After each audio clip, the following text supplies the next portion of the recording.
samedi, on vote. Oui. Samedi, on vote en Côte d'Ivoire. Les gens regardent en se disant, le président Gbagbo n'est pas candidat. On attend qu'ils disent quelque chose. Pour qui les gens vont voter? Pour qui vos supporters, qui sont nombreux, doivent voter samedi? Je vais répondre très clairement à votre question.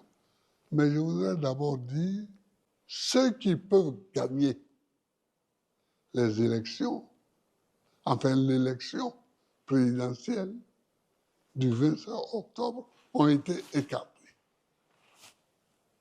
Il faut dire les choses clairement. Ceux qui peuvent gagner ces élections ont été écartés. Je n'accepte pas ça. Ce qui fait que ce qui va se faire le 25 octobre, ce n'est pas une élection. Qu'est-ce que c'est alors? C'est un coup d'État civil. C'est un braquage électoral. C'est un coup d'État. C'est un coup d'État. À ce point-là? Ah oui, c'est un coup d'État. J'avais déjà dit un jour où je parlais à la presse en parlant des amis de l'AES que certains traitaient à tort de putschistes, de ceci, cela.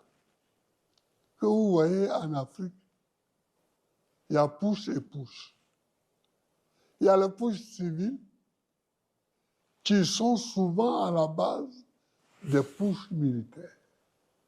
Ils ne respectent pas la Constitution. Dans notre Constitution, il est écrit très clairement, très nettement, très notoirement que un individu peut faire un mandat et peut en faire un deuxième. Mais c'était dans la Constitution précédente. Non, même dans celle actuelle.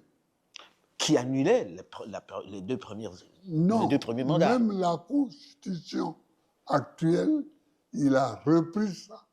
Ça veut dire que dans la Constitution actuelle, on tient compte des précédents mandats? Ah oui, et c'est écrit aussi. Il faut tenir compte de ce qui était écrit dans l'autre Constitution concernant ce sujet-là. Mais alors comment expliquer que toute la classe politique